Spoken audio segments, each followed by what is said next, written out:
नमस्कार, मैं हूं आलोक शुक्ला और आप देख रहे हैं वर्ल्ड न्यूज सर्विस। शुरू करते हैं खबरों का सिलसिला आज की बड़ी हेडलाइन से। यूपी विधानसभा चुनाव 2022 में योगी के हटने से गिर सकती है भाजपा सरकार। WNS वाराणसी इंफॉर्मेशन सेंटर से ब्यूरो चीफ DS मिश्रा ने उत्तर प्रदेश विधानसभा के 2022 के आगामी चुनाव पर बड़ी खबर देते हुए बताया है कि यदि 2022 के चुनाव में यदि भाजपा फिर से सरकार बनाती है और यदि योगी को दोबारा CM नहीं बनाया गया तो उत्तर प्रदेश में भाजपा की सरकार गिरना तय है। ब्यूरो चीफ DS मिश्रा ने बताया कि यूपी में कैबिनेट का जल्द ही विस्तार होने जा रहा है, जिसमें यशवंत सिंह कैबिनेट मंत्री बनेंगे। साथ ही ब्यूरो चीफ ने यह भी बताया कि अगर यह चुनाव योगी के नेतृत्व में हुआ तो ब्राह्मण, वैश्य और ठाकुर इन तीनों का मत योगी को मिलेगा और चौथा राम मंदिर का श्रेय भी वोट के रूप में मिलेगा, जिससे योगी को पूर्ण बहुमत से सरकार बनाने का मौका मिल सकता है।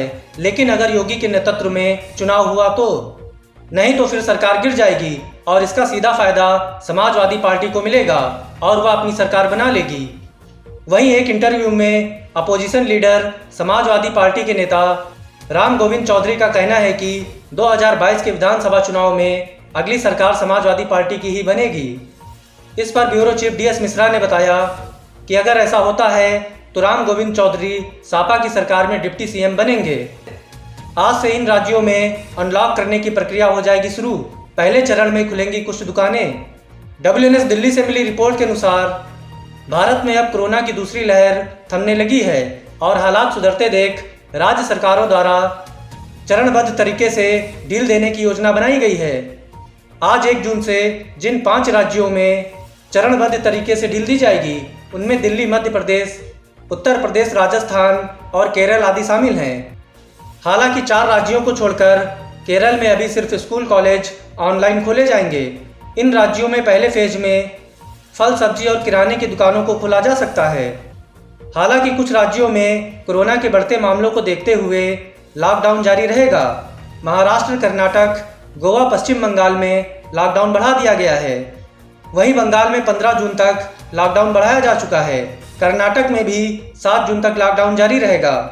हालांकि बिहार, उत्तराखंड, पंजाब और हरियाणा में लॉकडाउन बढ़ाने पर अभी भी संशय है।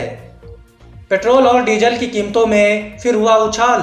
मुंबई में हुआ 100 के पार। WNS दिल्ली से मिली रिपोर्ट के अनुसार ऑयल मार्केटिंग कंपनियों ने कस्टमर को मई महीने के आखिरी दिन जोर का झटका दिया है।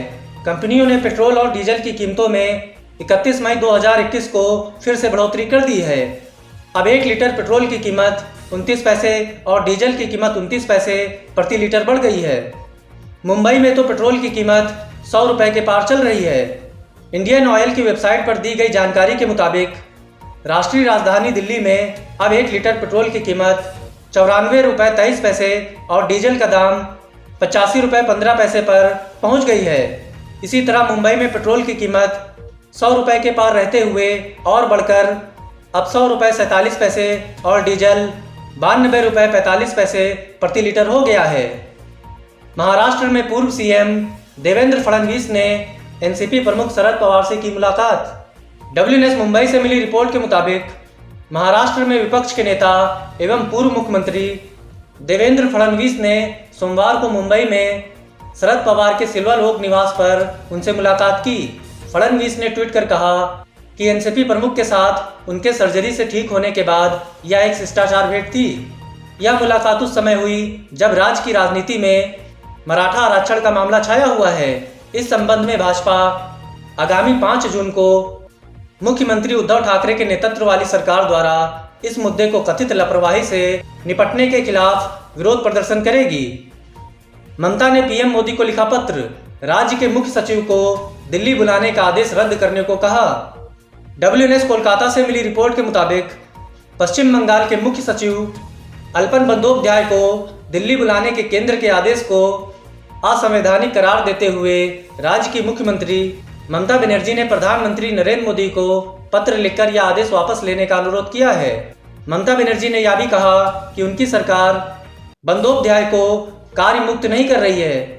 ममता बनर्जी ने प्रधानमंत्री को भेजे 5 पन्नों के पत्र में मुख्य सचिव को 3 माह का सेवा विस्तार दिए जाने के बाद उन्हें वापस बुलाने के केंद्र सरकार के फैसले पर पुनः विचार करने का अनुरोध किया है।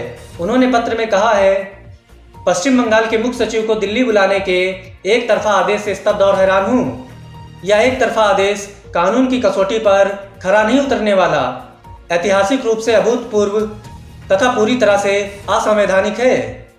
इसी के साथ आज की खबरों में बस यहीं तक। देश और दुनिया की तमाम खबरों से जुड़े रहने के लिए देखते रहिए वर्ल्ड न्यूज सर्विस। नमस्कार।